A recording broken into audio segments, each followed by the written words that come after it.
आनंद रामायण याग कांड 9वां सर्ग। श्री राम द्वारा चैत्र मास में अयोध्या एवं सरयू की महत्ता बताना। अवभृत स्नान के अनंतर यज्ञ मंडप में उपस्थित होना और दक्षिणा प्रदान करने के लिए कोषागर के द्वारा खोलने का आदेश देना। देवताओं का सीताराम को अनेक प्रकार के उपहार प्रदान करना। याग कांड के पाठ एवं श्रवण की महिमा। श्री रामदास बोले, श्री राम द्वारा यज्ञ के अंत में किए जाने वाले अवभृत नामक स्नान को यथाविधि संपन्न कर लेने पर ब्रह्मा आदि देवताओं के साथ भगवान शंकर उनके समक्ष स्थित हुए। वैदिक मंत्रों के द्वारा उनकी स्तुति करके कहने लगे। वे बोले, हे प्रभु, आज हम सभी धन्य हो गए हैं जो कि अवभृत स्नान संपन्न किए हुए मंगलमय आपका सीता तथा बंधु बांधवों के साथ दर्शन कर रहे हैं। देव देव, हे दया सागर, हमारे लिए यह महान हर्ष का समय है, इसलिए यह समय अत्यंत पवित्र और श्रेष्ठ होगा। आप भी इसे स्वीकार करें और हमें बहुत से उत्तम वर प्रदान करें ताकि प्रत्येक वर्ष हम आपका दर्शन कर सके। हे रघुश्रेष्ठ, आप इस तीर्थ के लिए भी बहुत से वरों को देने का वचन दे। आपने पूर्व समय में तीर्थ यात्रा करते समय भूमि पर जिन जिन भी स्थानों पर अपने नाम से तीर्थ स्थापित किए हैं और लिंग को की स्थापना की है, उन्हें भी मेरे कहने से आप वर प्रदान करें। घोषणा कर दे कि समस्त पुरैयों में आज यह अयोध्यापुरी सर्वश्रेष्ठ है और सभी नदियों में यह सरयू नदी सर्वश्रेष्ठ है। भगवान शंभु के इस प्रकार के वचनों को सुनकर रघुनंदन श्री राम मुस्कुराने लगे। तदंतर वे अत्यंत आनंद के अवसर पर तीनों लोकों के लिए कल्याणकारी वचन कहते हुए बोले। श्री राम बोले, हे शंभु, आपने जिन वरदानों के लिए मुझसे प्रार्थना की है वही बात मेरे मन में भी है। आप मेरी उत्तम बात को सुने, जिसे मैं अत्यंत आनंदित होते हुए कहता हूँ। हे शंकर, यह चैत्र मास सभी मासों में श्रेष्ठ मास होगा। वैशाख मास से कार्तिक मास श्रेष्ठ होगा, कार्तिक से श्रेष्ठ माघ मास होगा और यह चैत्र मास माघ से भी अत्यंत श्रेष्ठ होगा। इसी चैत्र मास में मेरा प्राकट्य भी हुआ है, इसीलिए यह मास श्रेष्ठ होगा। क्योंकि इसी मास में अश्वमेध यज्ञ की पूर्णता पर अवभृत स्नान किया जाता है, इसीलिए यह चैत्र मास श्रेष्ठ है और आपके कहने के अनुसार भी यह मास सर्वश्रेष्ठ होगा। चैत्र मास में अयोध्यापुरी में किया हुआ सरयू स्नान, दिया हुआ दान, किया हुआ हवन तथा मन में चिंतित अर्थ कोटि गुना फलदायी होगा। समस्त पुरैयों में यह मेरी पूरी अयोध्या प्रधान होगी। मेरे वचनों से यह अयोध्या मुक्तिदायिनी पूरी होगी। मनुष्य द्वारा अन्यत्र 60 संवत्सरों में किए हुए कर्म का जो शुभ फल प्राप्त होगा, वह फल यह इस अयोध्यापुरी में एक ही दिन में प्राप्त हो जाएगा। यद्यपि पुरियों में मथुरा को अत्यंत शुभप्रद राजधानी समझना चाहिए, तथापि आपने मुझसे आग्रह पूर्वक वर की याचना की है, तदनुसार आपके वाक्यों के गौरव से आपकी पूरी काशी से यह मेरी पूरी अयोध्या 100 गुना श्रेष्ठ होगी। यह मुझे अत्यंत प्रिय है। इसी प्रकार मेरे कहने से सरयू नदी सभी नदियों में श्रेष्ठ होगी। सरयू के समान न कोई नदी है और न कोई नदी आगे होगी ही। इस अयोध्या में भी जिस राम तीर्थ की मैं अपने तेज प्रभाव से स्थापना की है, वह सभी तीर्थों में सिर मोर होगा, इसमें कोई संदेह नहीं है। यह तीर्थ सभी पातकों का नाश करने वाला होगा। यह शंकर हे शंकर, पूर्व समय में तीर्थ यात्रा के समय मैंने पृथ्वी में जिन जिन लिंगों की अपने नाम से अर्थात रामेश्वर नाम से स्थापना की है, उन सभी के दर्शन पूजन आदि से वे मुक्ति प्रदान करने वाले होंगे। मेरे वचनों के अनुसार पृथ्वी पर मनुष्यों को प्रत्येक वर्ष चैत्र मास में नियम पूर्वक यथा विधि राम तीर्थ में स्नान करना चाहिए। अश्वमेध याग से अथवा सोमयाग से जिस श्रेय की प्राप्ति होती है, वह संपूर्ण फल चैत्र मास में राम तीर्थ में स्नान करने से प्राप्त हो जाता है। हे सुरेश्वर, सूर्य ग्रहण के अवसर पर कुरुक्षेत्र में स्नान आदि करने से जो पुण्य फल प्राप्त होता है, वह फल अयोध्या में चैत्र मास में स्नान करने से प्राप्त हो जाता है। अयोध्या में चैत्र मास में सरयू जल में स्थित होकर जो लोग राम तीर्थ में स्नान करते हैं, वे मोक्ष के भागी होते हैं। कल्याण की प्राप्ति के लिए जिस प्रकार माघ मास में प्रयाग स्नान का महत्व है, कार्तिक मास में जिस प्रकार काशी के पंचगंगा तीर्थ में स्नान का महात्म्य है, और वैशाख मास में जिस प्रकार द्वारकापुरी में चक्र तीर्थ स्नान की महिमा है, उसी प्रकार चैत्र मास में अयोध्या के राम तीर्थ में स्नान महत्व है।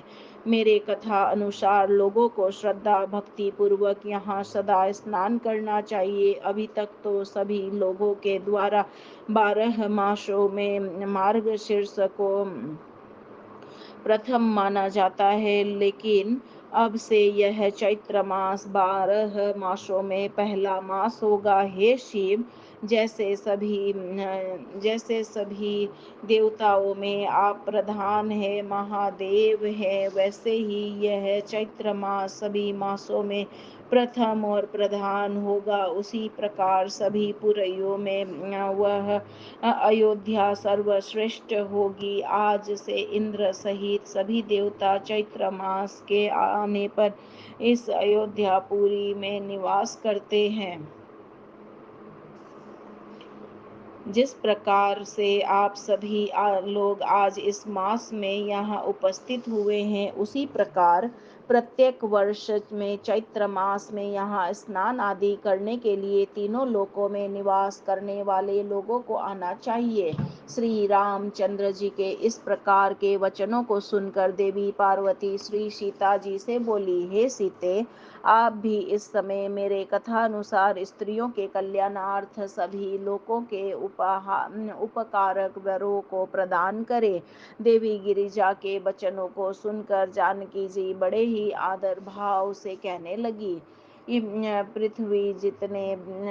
पृथ्वी पर जितने भी हजारों तीर्थ है, और जहाँ जहाँ मैंने तीर्थ यात्रा के समय स्नान किया, और यहाँ अयोध्या का जो इन तीर्थों में स्त्रियों को चाहिए कि वे चैत्र मास की तृतीया तिथि से लेकर के वैशाख मास के शुक्ल पक्ष की तृतीया जो अक्षय तृतीया कहलाती है तक बड़ी श्रद्धा से स्नान संपन्न करे।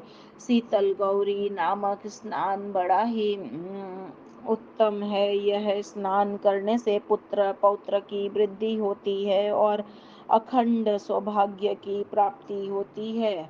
जहाँ जहाँ भी श्री राम तीर्थ है, उनके वाम भाग में मेरे नाम से सीता तीर्थ प्रतिष्ठित है। इस प्रकार के वरों को प्रदान कर सीता श्री राम जी के समीप जाकर मौन होकर स्थित हो गई।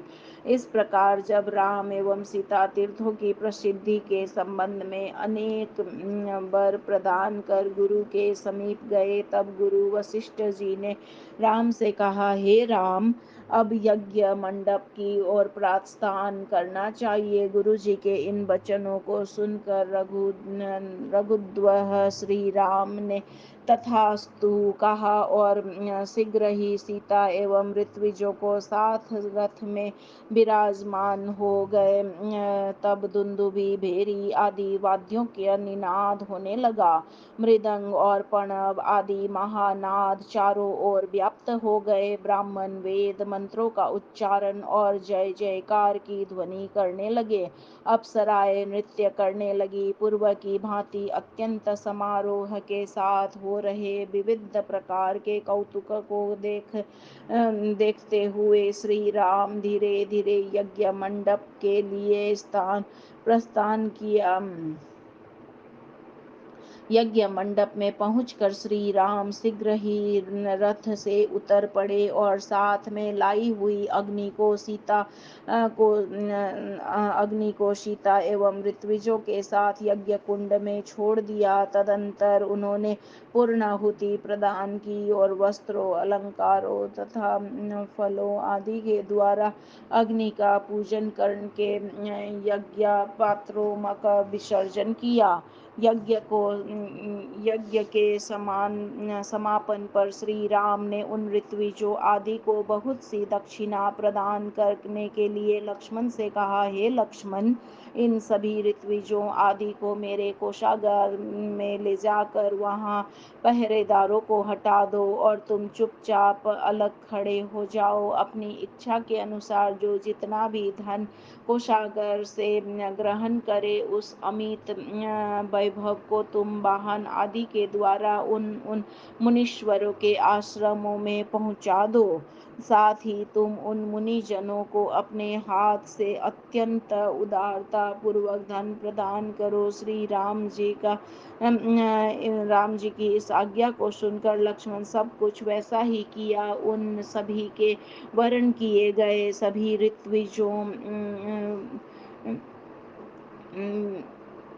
ऋत्विजों का विसर्जन किया। तदंतर उन्होंने यज्ञ में उपस्थित शिव आदि सभी देवताओं का विविध प्रकार से वस्त्र, अलंकार तथा वाहन आदि प्रदान कर पूजन किया। किसी को अश्वों सहित धन आदि प्रदान किया, किसी को सुंदर पालकियां प्रदान की, किन्हीं को रथ प्रदान किए और किन्हीं किन्हीं को तो उत्तम वस्त्र प्रदान कर सम्मानित किया। इसी प्रकार सेवकों सहित सभी राजाओं को भी वस्त्रों, आभूषणों तथा वाहनों को प्रदान कर तथा भोजन आदि कराकर संतुष्ट किया। तदंतर श्री राम जी ने स्वयं भी दिव्य वस्त्रों तथा अलंकारों को धारण किया। उस समय सभी देवताओं तथा राजाओं ने अनेक प्रकार के उपहार प्रदान कर श्री राम जी को सम्मानित किया। सभी नदियों, समुद्रों, पर्वतों, नागों, गौ, पक्षियों, मृगों, आकाश, पृथ्वी तथा सभी प्राणियों ने उस अवसर पर श्री राम जी को अनेक प्रकार की यथा योग्य भेंट प्रदान की। सीता सहित राजा श्री रामचंद्र जी अत्यंत उत्तम वस्त्रों तथा अलंकारों को धारण किए हुए थे। तीनों भाई उनकी सेवा में उपस्थित थे। वे उस समय साक्षात अग्नि के समान अत्यंत तेजस्वी प्रतीत हो रहे थे। धनाध्यक्ष कुबेर ने श्री राम जी को एक अत्यंत उत्तम सुवर्णमय सिंहासन प्रदान किया। वरुण देव ने सलील की फुहार करने वाले तथा चंद्रमा के समान एक उज्ज्वल छत्र को प्रदान किया। वायुदेव ने श्रेष्ठ चंवर और धर्मराज ने कीर्तिमयी माला प्रदान की। देवराज इंद्र ने अत्यंत उत्कृष्ट मुकुट, यमराज ने दंड, ब्रह्मा जी ने ब्रह्ममय कवच और देवी सरस्वती ने एक उत्तम हार प्रदान किया। रुद्र ने 10 चंद्र वाली तलवार तथा अंबिका ने 7 चंद्र तलवार प्रदान की। सोम ने अमृतमय घोड़े, विश्वकर्मा ने रथ, अग्निदेव ने आजगव नामक धनुष और सूर्य ने रश्मिमय बाण प्रदान किए। भूदेवी ने योगमयी पादुकाएं, आकाश ने पुष्पों की राशि, गगनचारी गंधर्वों ने आदि ने अभिनय कला, गान कला तथा वाद्य कला और अंतर्धान होने की विद्या प्रदान की। ऋषियों ने सत्य पालन का आशीर्वाद, समुद्र ने अपने से उत्पन्न शंख और समुद्र, नदों पर्वतों तथा नदियों ने श्री रामचंद्र के रथ के लिए प्रशस्त मार्ग प्रदान किया। तदंतर सभी राजाओं ने उन्हें रथ, घोड़े, हाथी, पालकियां, गौ, वृषभ, खड़ग, ऊंट और आकाश में विचरण करने वाले पक्षियों आदि को प्रदान किया। इसी प्रकार देवताओं की स्त्रियां तथा राजाओं की रानियों ने भी सीता को अनेक प्रकार के वस्त्राभूषण, यान, कंचुकी और अनेक मांगलिक एवं सौभाग्य द्रव्य प्रदान किए। साथ ही क्रीड़ा की सामग्री एवं पिंजड़े सहित तोते आदि पक्षियों को भी उपहार में दिया। तदंतर सभी से पूजित एवं सम्मानित होकर सीता सहित रघुनायक श्री राम अग्नि को साथ लेकर अपने दिव्य रथ पर विराजमान हुए। उस समय बंदी जन उनकी स्तुति करने लगे। मुनीश्वर अपनी अपनी पत्नियों के साथ राजाओं की स्त्रियां ये सभी विमान में आरूढ़ होकर आकाश मार्ग से अयोध्या के राजभवन की ओर बढ़े। पूर्व की भांति ही अनेक प्रकार के उत्सवों तथा कौतुकों को देखते हुए श्री राम धीरे धीरे अपनी नगरी अयोध्या में प्रवेश किया। उस समय सूत तथा मागध जन उनकी स्तुति करने लगे। श्री राम सीता के साथ रथ में आरूढ़ होकर जा रहे थे। सुमित्रा पुत्र लक्ष्मण ने श्री राम जी का छत्र धारण किया हुआ था। वह छत्र मोतियों की झालरों से सुशोभित था। भरत ताड़पत्र का पंख लिए हुए शत्रुघ्न को चंवर हाथ में ले रखे थे। सुग्रीव पत्र का पंख लिए हुए थे। शत्रुघ्न 2 चंवर हाथ में ले रखे थे। सुग्रीव जी पान पात्र और हनुमान जी जल पात्र लिए हुए थे। नल ने पान विसर्जन का पात्र, बाली पुत्र अंगद ने श्रेष्ठ दर्पण, राक्षस केंद्र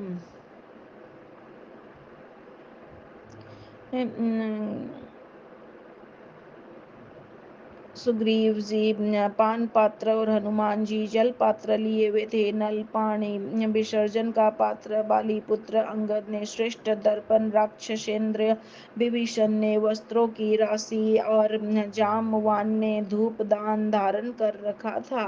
श्रेष्ठ मंत्रीगण विविध प्रकार के फलों के पात्र, पूजा के पात्र तथा सुगंधित द्रव्यों के पात्रों के लिए हुए थे। सुगंधित द्रव्यों से मिश्रित फुहारे का जल सभी पर पड़ता जा रहा था। श्री राम जी अपने हाथों से सभी पर सुगंधित गुलाल आदि छोड़ रहे थे।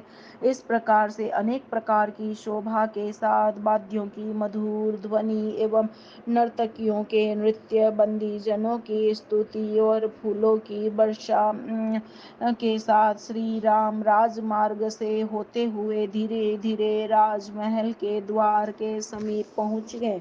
राजमार्ग में स्थान स्थान पर पूर्ववासी जनों की स्त्रियां सीता सहित श्री राम के मंगल की कामना से दीप समन्वित कलशों, दध्योदन मिश्रित दीप युक्त बलियों तथा जलपूर्ण कलशों से उनका निराजन कर रही थी। राजभवन के द्वार पर पहुंचकर सीता सहित श्री राम रथ से उतरे और साथ में लाई गई अग्नि अपने गृह में स्थापित करके राजसभा में गए और अपने राज सिंहासन पर विराजमान हुए। तदंतर सभी अपने रत्नमय मुकुटों की आभा से श्री राम के चरण कमलों में सिर झुकाकर प्रणाम कर रहे थे।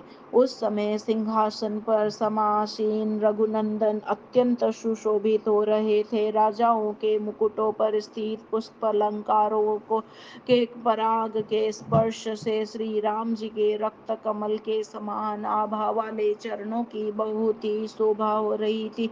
इसी प्रकार देव पत्नियों तथा राजपत्नियों के द्वारा अपने सीमंत प्रदेश में स्थित चंद्रमा एवं सूर्य के समान आभा वाले विविध रत्नों एवं माणिक्य आदि की दीप्ति से दे दीप्यमान मुकुटों से युक्त मस्तकों से सीता के चरण कमलों में प्रणाम करने से उनकी अत्यंत शोभा हो रही थी। उन स्त्रियों के केस में बंधे हुए पुष्पों के पराग से सीता के चरणों का स्पर्श होने से वे श्री चरण स्वर्णिम आभा वाले प्रतीत हो रहे थे। इस प्रकार से सभी स्त्री पुरुषों के द्वारा श्री राम एवं सीता का भली भांति पूजन हो जाने पर सभी देवताओं के साथ भगवान शंकर ने उस राजसभा में ही श्री रामस्तवराज नामक स्तोत्र से श्री राम की स्तुति की। श्री राम ने भी शंकर जी का पूजन किया। तदंतर श्री राम की अनुमति प्राप्त कर देवताओं सहित भगवान शंकर ने वृषभ पर आरूढ़ होकर अपने अपने स्थानों के लिए प्रस्थान किया। सभी राजाओं की रानियां भी देवी सीता से आज्ञा प्राप्त कर अपने अपने वाहनों में सवार होकर अपने अपने स्थानों पर जाने के लिए अयोध्या से बाहर निकल पड़ी। सभी राजा भी तथा अन्य सभी लोग भी श्री राम की आज्ञा लेकर ससैन्य अपने अपने स्थान को जाने लगे। भगवान शंकर कैलाश में गए, ब्रह्मा जी ब्रह्मलोक में गए और इंद्र आदि सभी देवता प्रसन्नता पूर्वक देवलोक को गए। तदंतर ऋत्विज याज्ञिक सभासद ब्रह्मावादी मुनीश्वर आदि सभी अपने अपने स्थानों के लिए गए। श्री राम ने पूर्व की भांति पृथ्वी का राज्य शासन संभाल लिया। जनक नंदिनी सीता के साथ उन्होंने चिरकाल तक सुखपूर्वक समय व्यतीत किया। प्रत्येक दूसरे वर्ष में इसी प्रकार से अश्वमेध याग को संपादित करते हुए उन्होंने 20 वर्षों में 10 अश्वमेध यज्ञ को संपन्न किया। इस प्रकार से 10 अश्वमेध यज्ञ के पूर्ण हो जाने पर गुरु महर्षि वशिष्ठ जी की आज्ञा पाकर महाराज ने अपना सर्वस्व ब्राह्मणों को दान कर दिया। हे शिष्य विष्णुदास, हमने यह सुना है कि महाराज श्री राम ने ऋत्विजों को दक्षिणा के रूप में चारों दिशाओं को प्रदान कर दिया तथा किंतु उन कृपालु ऋत्विजों ने बड़े ही श्रद्धा भाव से वह अखंड राज्य सम्यक रूप से परिपालनार्थ पुनः उन्हें ही समर्पित कर दिया। हे शिष्य, तुमने श्री रामचंद्र जी के जिस मंगल चरित्र के विषय में मुझसे पूछा था वह सब मैंने संक्षेप से तुम्हें बता दिया है। साथ ही अश्वमेध यज्ञ संबंधी जो वृत्तांत था वह भी तुम्हें बता दिया है। जो मनुष्य प्रातःकाल उठकर इस मनोहर याग कांड का पाठ करेगा वह अपनी संपूर्ण कामनाओं को प्राप्त कर लेगा। पुत्र की अभिलाषा वाले को पुत्र प्राप्ति होगी और धन चाहने वाले को धन प्राप्त होगा। इस याग कांड का श्रवण करने से अश्वमेध यज्ञ के फल की प्राप्ति होती है। यज्ञ के अवसर पर श्राद्ध के समय तथा चतुर्मास में और जप ध्यान तथा पूजा के प्रारंभ में नित्य इस याग कांड का पाठ करना चाहिए। रघुनायक श्री राम जी की अश्वमेध यज्ञ संबंधी इस अत्यंत रमणीय तथा अति पवित्र श्री चरित्र का जो पाठ करते हैं अथवा श्रवण करते हैं वे अपने मनोभिलाषित पदार्थ को निश्चित ही प्राप्त करते हैं। श्री राम जी का ये आख्यान अत्यंत ही पुण्य प्रदान करने वाला है। सर्ग 9 यहाँ पर संपूर्ण हुआ। इस प्रकार श्री आनंद रामायण का याग कांड नामक तीसरा कांड यहाँ पूर्ण हुआ। सियावर रामचंद्र की जय। पवन सुत हनुमान की जय।